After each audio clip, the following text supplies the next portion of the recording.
The secret for hiking is go slow. Come on, don't be shy. Don't have more space. Stop like 1 minute, 2 minutes every 20 minutes, yeah, to get used to the body for the lack of oxygen, okay? And then we can keep going. We have eat some chocolate, some nuts to get some energy. Not much, because we need la sangre, the blood, for the head and for the heart, for the muscles, yeah, not for the stomach. So we arrive up at the top of the Teide. We are the highest in Spain now, and the sunrise is there by Gran Canaria. It's amazing, amazing, amazing. And the shadow is amazing Teide.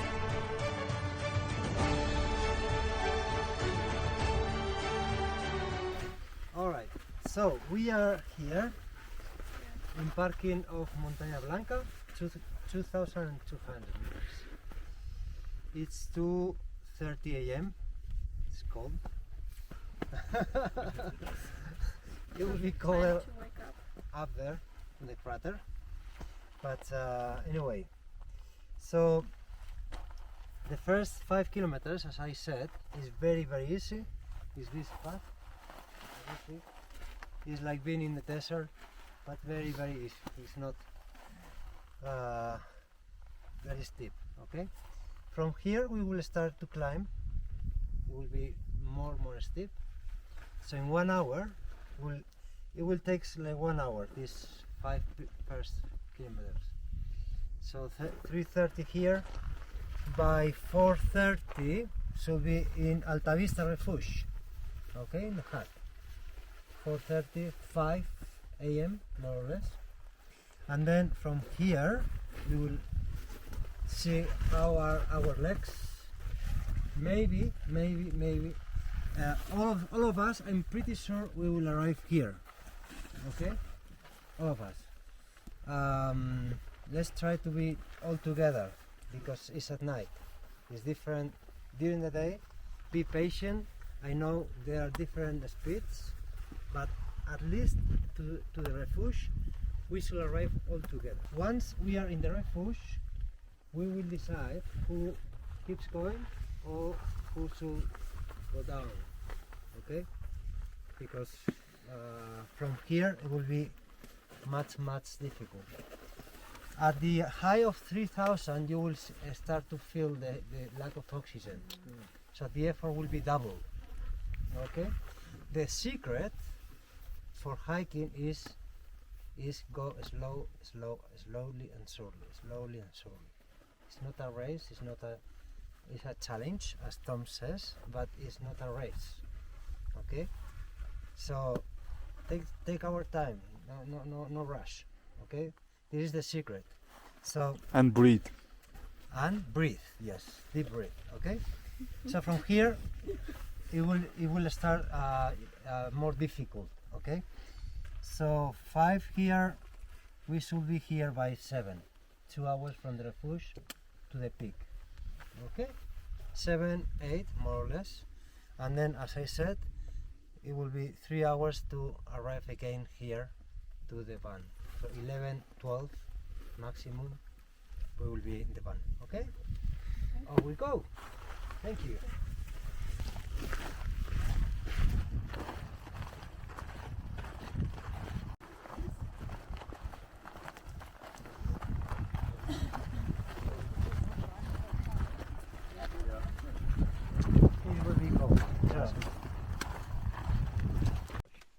After 5 kilometers, we have arrived here. As I said at the beginning, it was a very easy path, and it took us 1 hour. It's 3:30 a.m. It's getting colder, but it's still surviving. And then now we start the steep mountain to go into the refuge. Today is almost full moon, so we can see almost without lamps all the landscape, the moon landscape. We saw Puerto de la Cruz, the lights over there, and yeah, so we have eat some chocolate, some nuts to get some energy. Not much because we need la sangre, the blood for the head and for the heart, for the muscles, yeah, not for the stomach. All right. So yeah, we will keep now after we are almost. We will see 2,500 more or less, and then in halfway of this steep we will be at 3,000. From there we will start to feel the lack of oxygen, so please let's stop like 1 minute 2 minutes every 20 minutes, yeah, to get used to the body for the lack of oxygen. Okay, and then we can keep going. All right, so off we go. Thank you. And Izaña is the observatory. Those lights from there are big observatory for the stars. And because almost the full moon, the stars are not that clear, and because of our lamps as well. But still you can see the Osa Mayor there, and the Milky Way is like that. Yeah, kinda. These plants, these bushes are retamas. Yeah. They are endemic from here and very typical in the mountains. Außer Major, großer Wagen wahrscheinlich.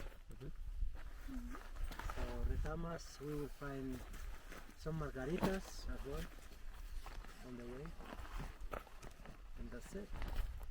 Yeah. Off we go. Yo!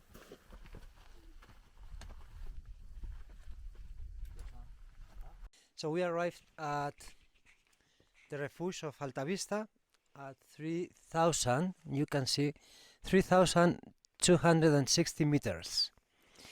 It's 5 p.m. It's a little bit more colder, getting colder and colder and colder till get the crater at almost 4,000. We are feeling now a little bit of the lack of oxygen, a little bit of dizzy, but it's fine. We stretch, we make some exercise that Tom's recommend us, and yeah, the refuge is closed now. We are on the way to the crater, so that's it. Thank you.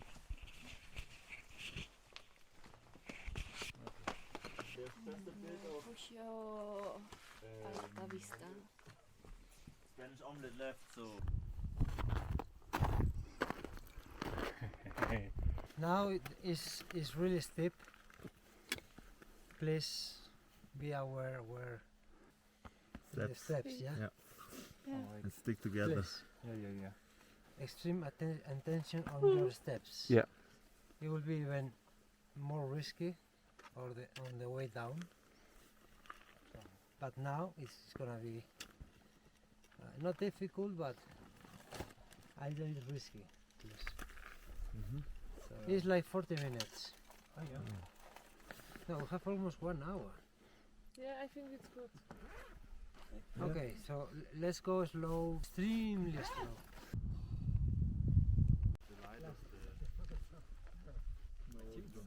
Good enough, better light.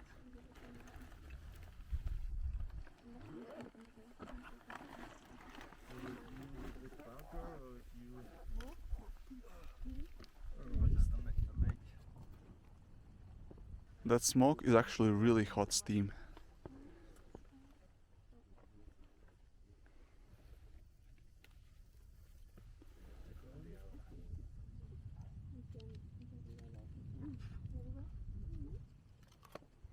Bit more.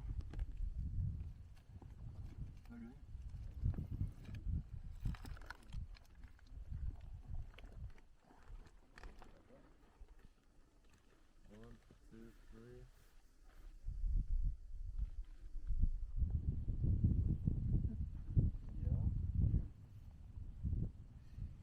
Nice. So we arrive at the top of the Teide. We are the highest in Spain now. Tom is very brave. And we made it as planned. It's 7:30 a.m. and the sunrise is there by Gran Canaria. It's amazing landscape, very unique. So if you turn around, you see the crater. Here, down here is the crater, which is quite small, full of sulfur, and then you can see the shadow of Teide behind, and there is La Gomera and La Palma. You can see the top. Those two peaks are from La Palma, and the shadow is amazing Teide.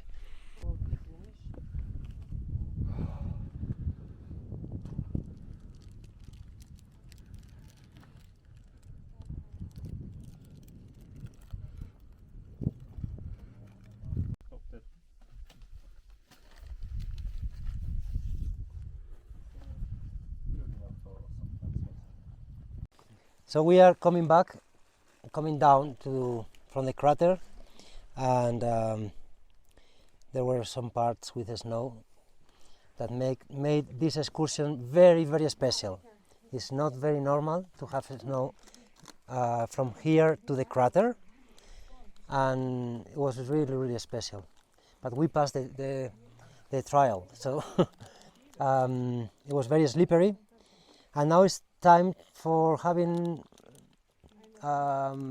brunch, not breakfast, not lunch, brunch, and to recover energies after a long way.